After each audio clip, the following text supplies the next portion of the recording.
दुसरीकडे जर आपण पाहायला गेलं तर मुंबई महानगरपालिका नाट्यगृहांच्या भाड्यात वाढ करण्याचा निर्णय घेतलाय।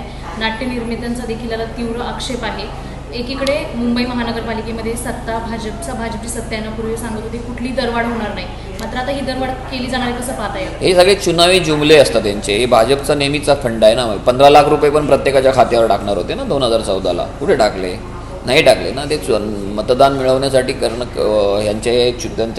त्यांचे जे काय गृहमंत्री आहेत केंद्रातले ते स्वतःच बोलले तो चुनावी जुमला था।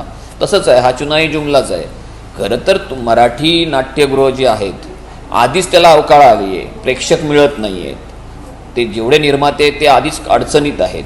अशा परिस्थितीमध्ये महानगरपालिकेने किंवा प्रशासन म्हणून नाट्य निर्मात्यांना मदत करणं अशी भूमिका असायला पाहिजे की विरोधी असायला पाहिजे।